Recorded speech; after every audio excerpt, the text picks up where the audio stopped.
Le permis d'exploration pétrolière nommé Guyane Maritime est prolongé jusqu'en juin 2019. Il est détenu par le groupe Total au large de nos côtes.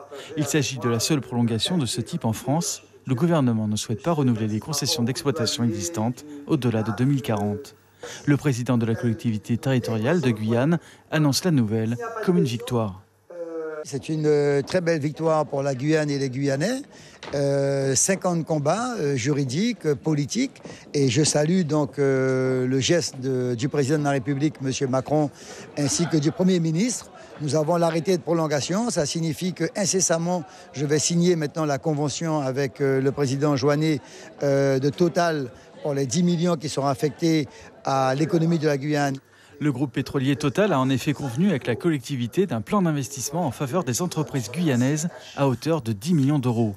La CTG table sur des emplois et un retour fiscal. Quand on voit le Guyana qui vient d'être classé 10e puissance pétrolière au nombre de barils, des milliards de barils qui ont été trouvés, nous, c'est l'espoir qu'on a. Si Total, véritablement, avec Exxon, s'installe en Guyane, c'est la création d'emplois, c'est le retour fiscal pour la CTG et le territoire de la Guyane, mais c'est surtout une filière industrielle qui sera imparable aux côtés de la filière de la base spatiale.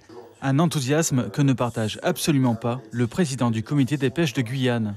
Nous avions dit qu'on ne voulait pas qu'on fasse des recherches pétrolières, surtout si ce sont des recherches sismiques avec des pets dans l'eau toutes les 2 secondes.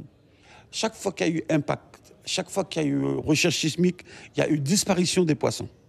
Et on est resté pratiquement 6 à 8 mois sans reprendre le cours normal de la pêche. La collectivité assure qu'elle restera vigilante aux conséquences sur l'écosystème marin. Enfin, cette prolongation du permis d'exploration a été accordée par l'État. Or, la Guyane suit une longue procédure pour faire reconnaître sa compétence dans la validation des permis miniers. Majorité et opposition sont solidaires sur ce point. On voit que 17 ans plus tard, l'État refuse de respecter la loi que le Parlement français a votée et nous donner la compétence sur le foncier et le minier. Ce que nous disons, et ce que nous avons voulu dire au président Alexandre aujourd'hui, ayons confiance en nous, ça suffit maintenant.